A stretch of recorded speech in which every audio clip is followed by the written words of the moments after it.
Good morning, good afternoon, good evening, hello creepy friends, welcome to Slams and Bobs and welcome to the first post-WrestleMania event, which is Payback for WWE 2016.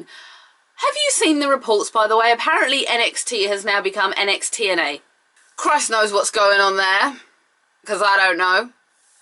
Seriously, Eric Young debuted and now they've got Eric Young going for Samoa Joe, and I don't know where Finn Balor is in all this. I'm assuming he's going to debut with the Bullet Club at some time in the next couple of months. But like seriously, it's become TNA down there. I mean, I think Bobby Roode's down there. Is James Storm down there? I'm not quite sure. I know he was there and then he went back to TNA, and I don't know. I think we're going to end up cheering TNA at some point at a WWE event. Either way, TNA, the poor sod, sinking ship. I said the minute they brought Eric Bischoff and freaking Hogan in that it was going to fail, and excuse me, female prove right again. What was that face? That was a horrible face. I apologise to you for that face.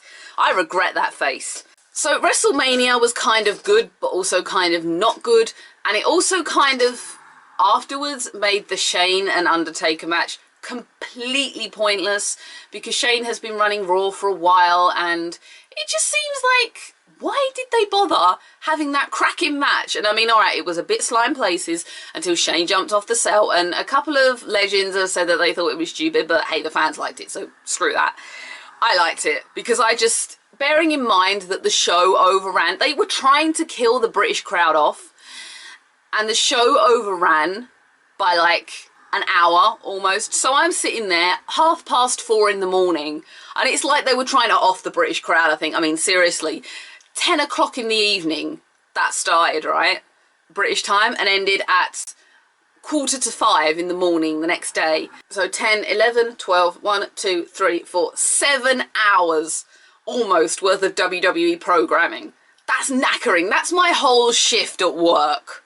I did like some of the WrestleMania matches. I know I didn't come back to you to discuss it, but quite honestly, I was tired, and I'm never working the day after WrestleMania again. I'm literally booking the whole week of April off next year to cope with that, because seriously, I was walking around work and I was like, and I was sitting there at dinner with my manager going, I'm so tired. He went, well, you shouldn't have sat up. I went, but you have to. He actually said to me, you could always watch it in the morning. We're wrestling fans. We don't do that. We do crazy crap. There are 8 matches on the Payback card, and I'm gonna bite at the first one, which is Kalisto versus Ryback for the US title. Again, where has that been building? Has that been building on SmackDown? Because I have not seen that match building anywhere, and suddenly it's like, oh, we're having a WrestleMania rematch. I was looking forward to Kalisto getting that push and taking Cena's spot, but he's just like, they've uncredited the US title again. They've given it no meaning again, and it's a shame. And I mean, I don't know what's going on with Ryback. I want him to succeed, and I kind of don't want him to succeed. I think he's just going to end up kind of released at some point, like Rusev. Rusev's a sinking ship, and I think Ryback is as well. Might have the big look, but that doesn't mean you're going to succeed. I don't care who wins. I'll be really frank. I really, really don't care. I think it's silly if Kalisto does retain it, because the aesthetic between them, big, huge guy, small, little guy, you know, you kind of don't believe it if he does win. But it's nice to see the underdog win. Dolph Ziggler versus Baron Corbin. I think they've had a little bit of something going at it. Obviously, you've got all the controversy with Ziggler's brother right now, which we're not going to get into on this channel, but I do worry that that's going to reflect on him, and it shouldn't do, but I know what the WWE's like. Baron Corbin needs to develop it as a WWE star. Obviously, he's established in NXT, but not a lot of the WWE crowd know him, and I like the way they present him. I like him, and I hope Vince likes him.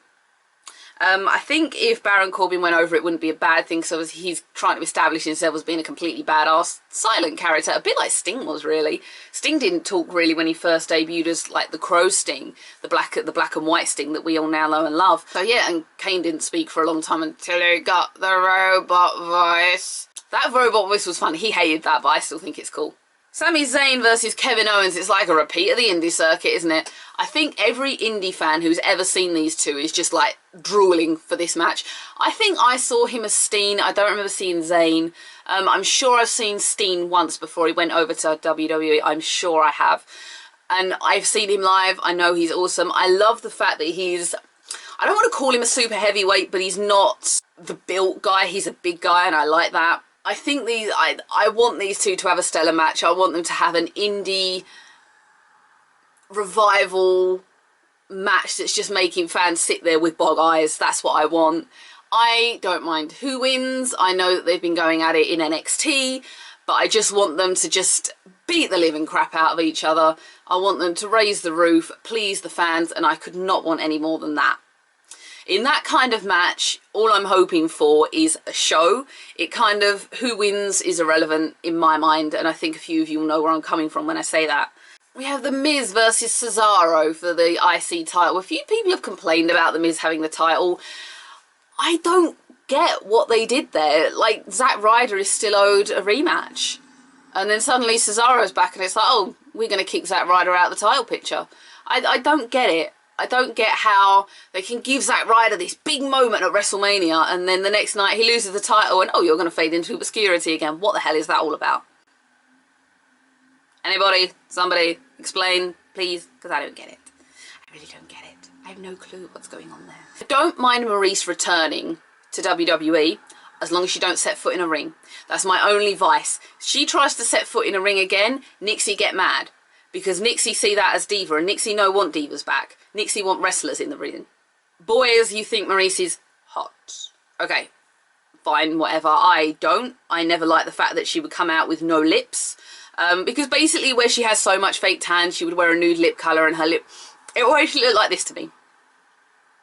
That's how it looked. She had no lips and her hair is some of the, at times, can be some of the worst hair extension I have ever seen in my life. It's just this long blanket and then she has this short bit that you can see. And as a woman, that pees me off. But down to skills in the ring, she didn't have any. And we are now in an era where we don't need hot women. All right, to the boys, the looks matter.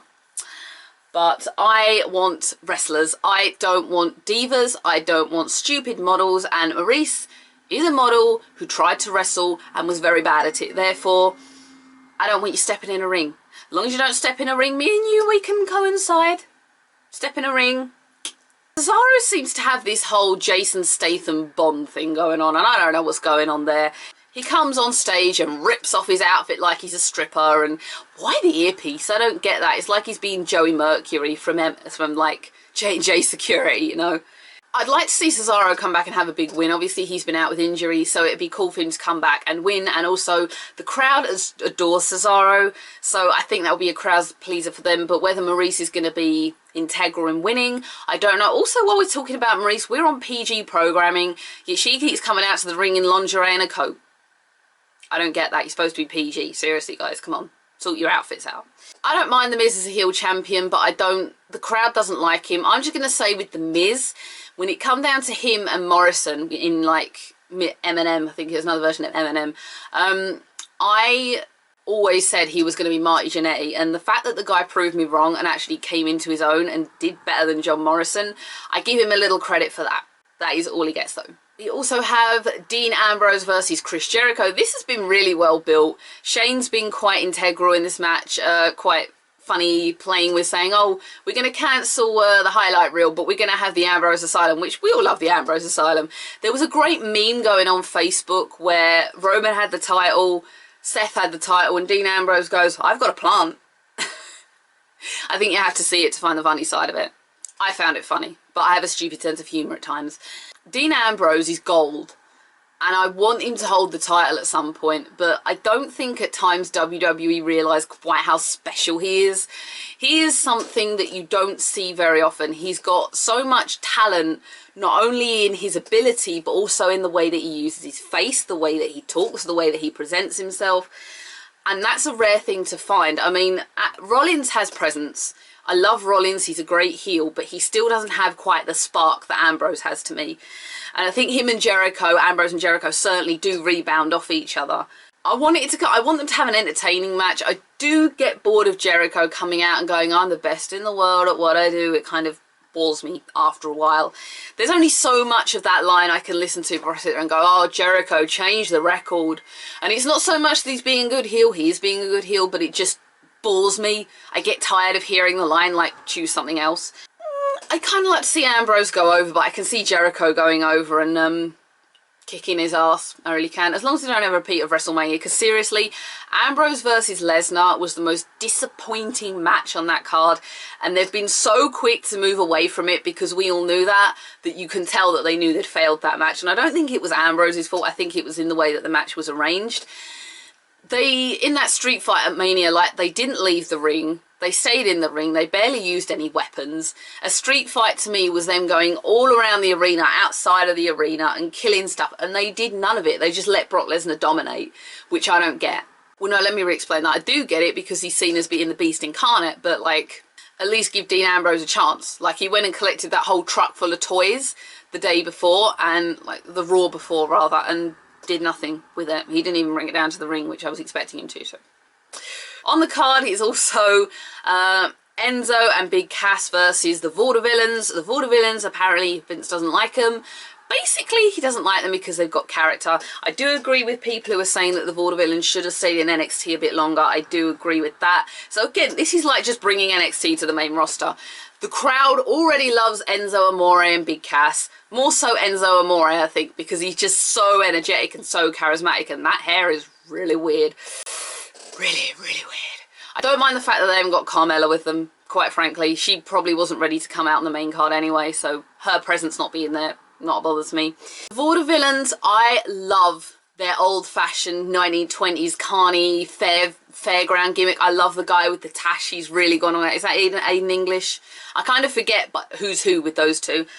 I love their look, but I think because they're a character and because they've got a gimmick, Vince don't like it. Vince has already publicly said, oh, I don't like them, apparently, so I've read. And that's upsetting that he's not even giving a chance. I don't want to see another version of The Ascension with them, because The Ascension were awesome in NXT. Triple H built them up so well, came to the main roster to dominate, and Vince just went, I don't like them. And that's a shame. That is so sad to me. Do you not agree? Seriously. Why are they not just having the New Day compete and, like, put the titles on the line against both teams? I don't know. I hope they change it and do that. That would be cool. It would be cool if Enzo Amore and Big Cass won it, like, on their first pay-per-view debut, and I think they're a good team to give it to, because although they're fresh and they're new, that's why they'll be good at it. They're fresh and they're new, and they're charismatic. The crowd loves them, and again, it brings as much prestige as the New Day holding it to them holding it, I think. I was talking to my brother the other day. He's been getting more out of my network subscription than I have, actually. And he's been watching, I think, 98 he's gone back to now. And he's watching all the old Raws and pay-per-views. He's done it once and he's just gone back and watched it again. And he said, oh, is there anybody like the New Age Outlaws? And I went, well, you know, now come to think of it, Enzo and Cass are much like them, I think. I think they've got the same charisma Road Dogg had when he'd come down and go, oh, you didn't know? I suck at that. Don't worry.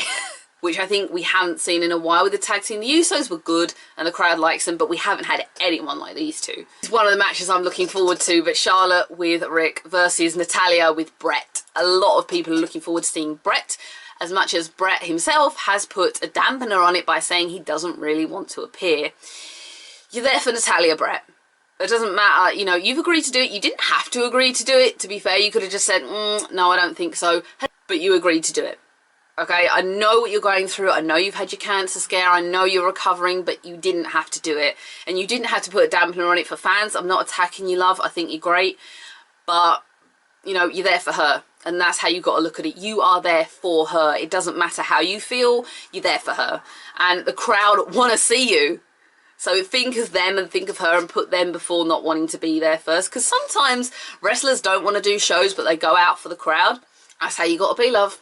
I've said it before, I'm really not a great fan of Charlotte, and I have to worry and wonder just how much of an influence Ric Flair is having at the minute of her keeping the belt. Now, of course, obviously, the rumours swirled after Mania that Sasha was meant to win the women's title and did not win the women's title. I have not discussed the women's title, actually. We'll talk about that in a minute. Didn't, because apparently they decided to give it to Charlotte at the last minute, but apparently she's meant to have a big match with her at SummerSlam. It's sad that we've gone from Becky and Sasha to now just Charlotte, and the two of them have been dropped off the card entirely. I don't like that. You know, you got two competent women there, and oh, we're dropping them. At the same time, it's about time Natalya had a go and got some crowd backing, because sometimes I feel like she doesn't get enough from the crowd. I love her. I think she's amazing. And for a long time, she was the only real wrestler in that company. Now she's got a few more with her. She's completely competent. She was the only woman ever to do the Hearts Dungeon. It's generational female superstar versus generational female superstar. And Jesus, I want them two to rip it apart. I think they can. I would love to see Natalya win. I really would. Even if she lost it the next night, I want to see Natalya win. I'll be really frank. But it's only because I just don't feel Charlotte properly. I should have done my nails all pink for Natalya, shouldn't I? What do you think? Although I've done some blue as well. The women's title was obviously revealed by Lita on WrestleMania Day, on the pre-show. When she'd said that she had something to reveal, I was thinking, oh, Lita's pregnant. I don't know why everybody thinks that, don't they? I had not expected the women's title.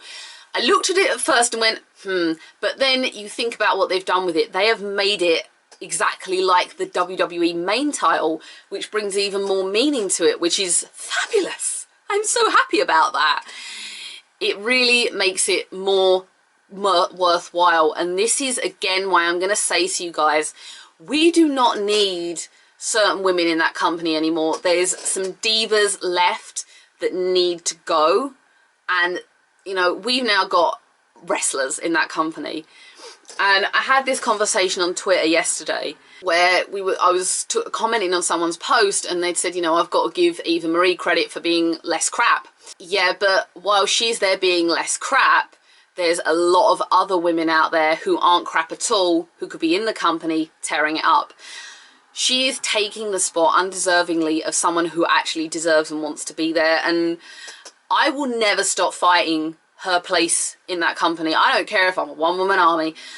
As far as I'm concerned, that is a diva that doesn't belong in now a WWE superstar wrestling division, and it needs to go.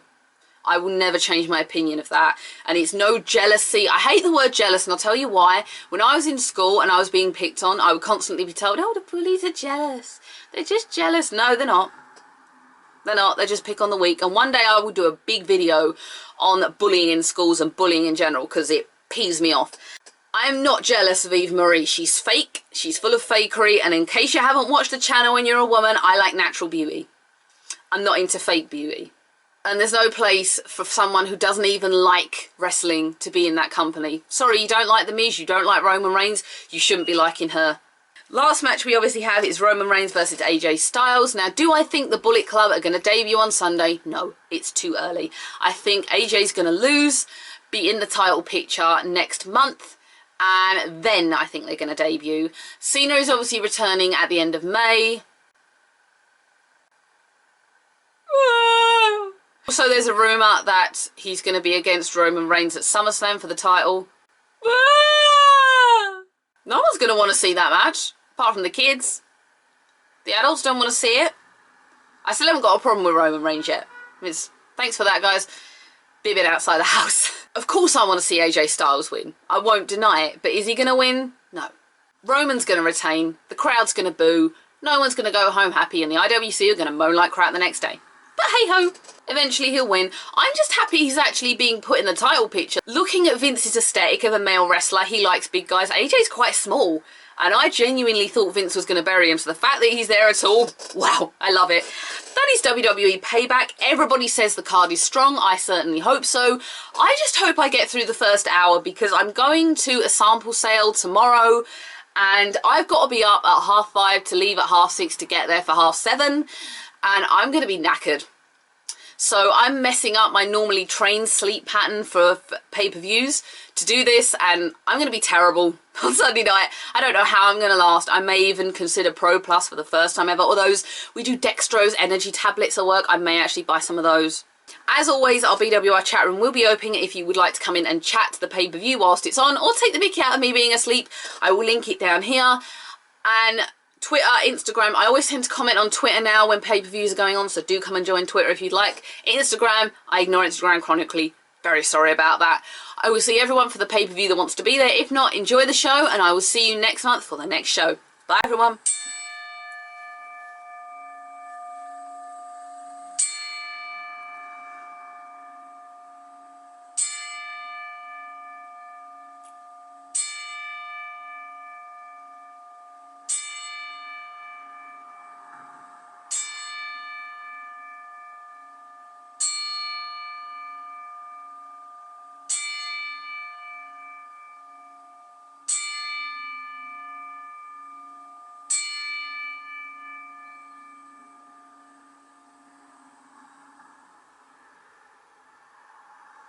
For the last week, I've been trying to think about how I wanted to do this. Chyna was really important back in the 90s because she just broke so many rules and made so much of a difference.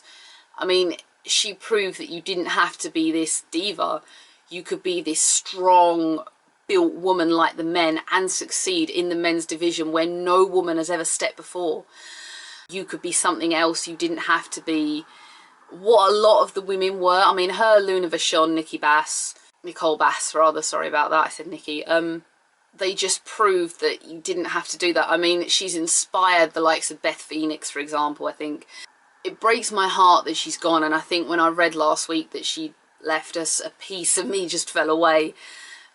I grew up loving her in the 90s. She was someone who, and in the early 2000s, I mean, her match against Ivory at 17, although we knew she was going to crush Ivory, it was still an amazing sight to see because the action between them and the build up to her coming was amazing. But then not forgetting everything she ever did with Eddie, with Mamacita,